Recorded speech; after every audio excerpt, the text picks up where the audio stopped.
Amigos. Conversamos en el día de hoy con el maestro Dionisio Hernández Leonardo y la importancia que tiene el Censo Nacional de Población y Vivienda, que se realizará el décimo censo ya en este año.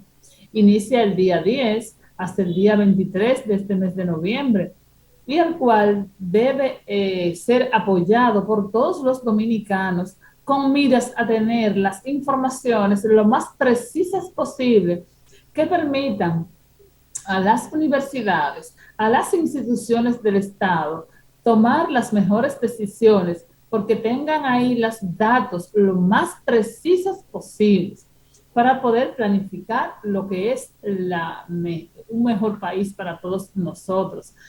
Maestro, continuemos conversando de este tema y convérsenos sobre eh, aspectos que son relevantes que debemos tomar en cuenta a la hora de realizar un censo, cuáles son los diferentes renglones que va a tener, más o menos usted que tiene amplia experiencia sobre esto, el tiempo, nos va a tomar mucho tiempo. Cuando llegue una persona para el censo, simplemente mirando todo, es una persona que va a entrar, un poquito esos detalles tontos para que la gente más o menos entienda y luego lo que usted considere relevante de.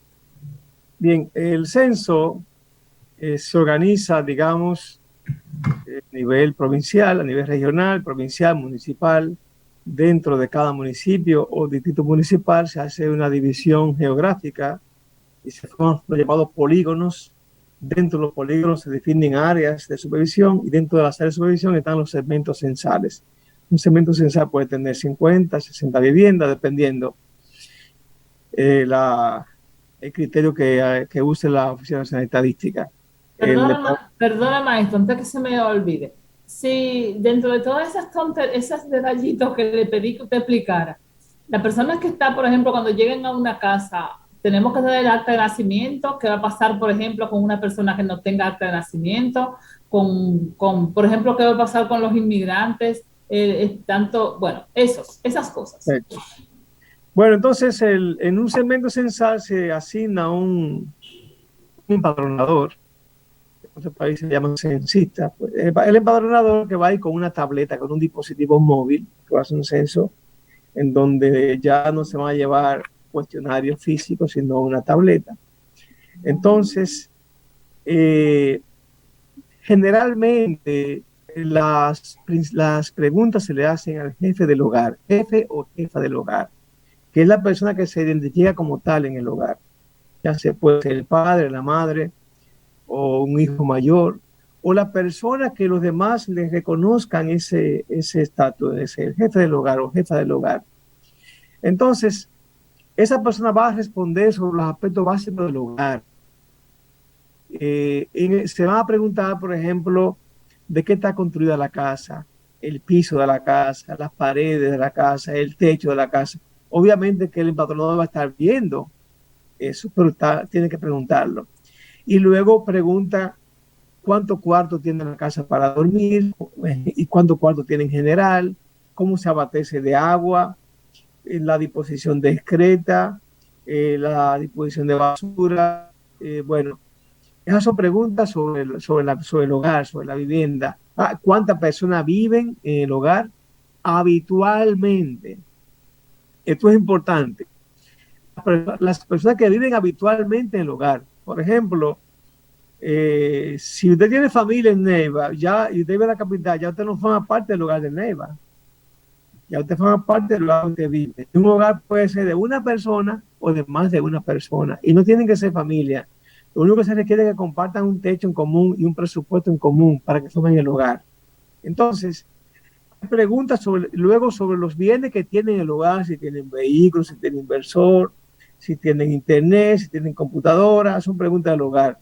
Luego, el empadronador va a hacer una lista de las personas que viven habitualmente en el hogar y va a anotar el sexo de la persona, el sexo de la persona y la edad de la persona. Las personas, hay preguntas para personas, digamos, de menores de 10 años, personas menores de 12 años. Hay preguntas que son exclusivamente para mujeres. todas las preguntas relacionadas con la fecundidad solo se le hacen a mujeres. Las preguntas sobre empleo se le hacen a personas mayores, creo que en este caso va a ser mayores de 12 años, y se le hacen directamente a la persona si está en el hogar. Si la persona no está en el hogar, entonces alguien tiene, el informante que esté ahí va a dar la información. Por ejemplo, si Paula Méndez el día del censo no está en el hogar, pero hay una persona mayor en el hogar, entonces esa persona va a dar la información de Paula Méndez, porque se supone que la conoce, porque vive ahí en ese hogar. Ojo con esto.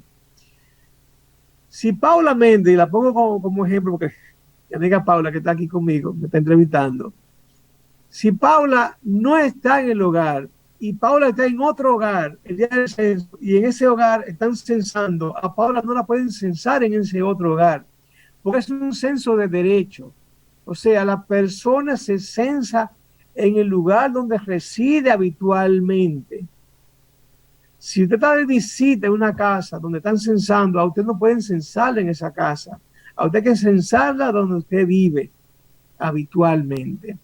Entonces, alguien en el hogar va a dar la información suya y va a preguntar su sexo, va a preguntar su edad, va a preguntar su nivel educativo, va a preguntar también sobre el lugar donde nació su madre. Ahí hay una parte relacionada con los migrantes. O sea, ¿dónde vivía la madre de Paula cuando ella nació? ¿En qué parte del mundo, del país? Si vivía fuera del país, ¿en qué parte? ¿Y cuándo llegó aquí? Entonces, eso para fin de medir la migración. Y hay un tema novedoso en este censo, que es el tema racial.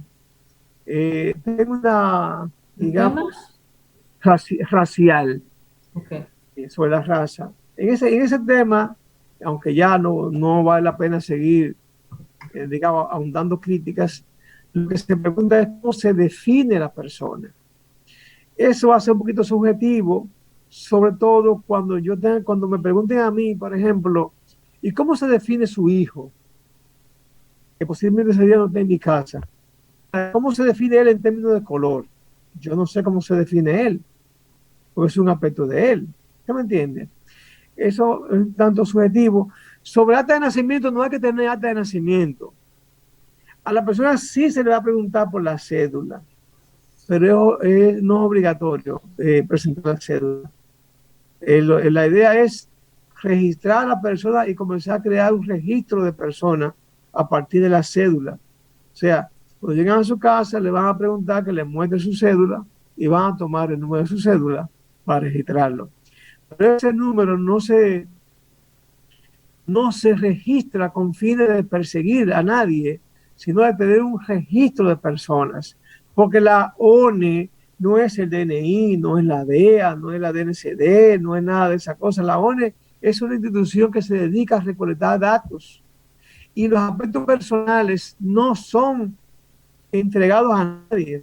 Los datos a nadie. Los datos que recoge la ONE se presentan de forma agregada en tablas, en gráficos, y nunca se presentan datos personales. Y cuando la ONE da los microdatos a alguien, los datos, digamos, para la base de datos, ellos obvian los datos personales para que no puedan filtrarse la información de nadie. Y eso garantiza la confidencialidad del dato. O sea, debemos creer en la ONE porque realmente la ONE no filtra información personal a nadie.